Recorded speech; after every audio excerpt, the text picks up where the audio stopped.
ಬಾಗಲಕೋಟ್ ಪಟ್ಟಣ ಅಭಿವೃದ್ಧಿ ಪ್ರಾಧಿಕಾರದ ನಿರ್ಲಕ್ಷ್ಯದಿಂದಾಗಿ ಈಗಾಗಲೇ ಏನು ನಗರದಲ್ಲಿರ್ತಕ್ಕಂಥ ಚರಂಡಿ ನೀರು ಜಮೀನುಗಳಿಗೆ ನುಗ್ಗುವಂಥ ಪರಿಸ್ಥಿತಿ ಬಂದೊದಗಿದೆ. ನಾವೀಗ ದೃಶ್ಯದಲ್ಲಿ ತೋರಿಸ್ತಾ ಇದ್ದೀವಿ.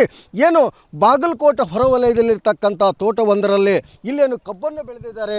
ಈಗಾಗಲೇ ಸಾಕಷ್ಟು ಕಬ್ಬು ಕೂಡ ಕಟಾವಿಗೆ ಬಂದಿದೆ.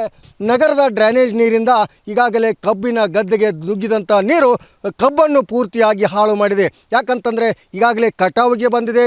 ಕಟಾವು ಮಾಡೋದಕ್ಕೆ ಏನು ಕಟಾವುದಾರರು ಕೂಡ ಬಂದಿದ್ದರು. ಆದರೆ ಈ ಒಂದು ಡ್ರೈನೇಜ್ ನೀರು ನೋಡಿದ ತಕ್ಷಣ ಅವರು ನಾವು ಇದನ್ನು ಕಟಾವು ಮಾಡೋದಿಲ್ಲ ಅನ್ನೋಂಥ ಮಾತನ್ನು ಹೇಳ್ತಾರೆ. ಯಾಕಂತಂದರೆ ಭಾಳಷ್ಟು ದುರ್ಗಂಧ ವಾಸನೆಯಿಂದ ಕೂಡಿದಂಥ ಈ ನೀರಿನಲ್ಲಿ ಆಮೇಲೆ ಸಾಕಷ್ಟು ಈ ನೀರು ಕೂಡ ಬಹಳಷ್ಟು ಗಲೀಜಾಗಿರೋದ್ರಿಂದ ಇಲ್ಲಿ ಯಾರೂ ಕೆಲಸ ಮಾಡಲಿಕ್ಕೆ ಒಪ್ಕೊಳ್ಳಾರ್ದಕ್ಕೋಸ್ಕರ ಇವತ್ತಿನ ದಿವಸ ರೈತರಿಗೆ ಭಾಳಷ್ಟು ನಷ್ಟವನ್ನು ಉಂಟು ಮಾಡಿದೆ. ಒಟ್ಟಿನಲ್ಲಿ ಆದಷ್ಟು ಬೇಗನೆ ಅಧಿಕಾರಿಗಳು ಎಚ್ಚೆತ್ತುಕೊಂಡು ಈ ಒಂದು ಏನು ಡ್ರೈನೇಜ್ ನೀರು ಬರುವಂಥದ್ದು ತಡೆಗಟ್ಟಬೇಕು ಅನ್ನುವಂಥದ್ದೇ ರಿಪಬ್ಲಿಕ್ ಕನ್ನಡದ ಮಾತು ಕೂಡ ಆಗಿದೆ.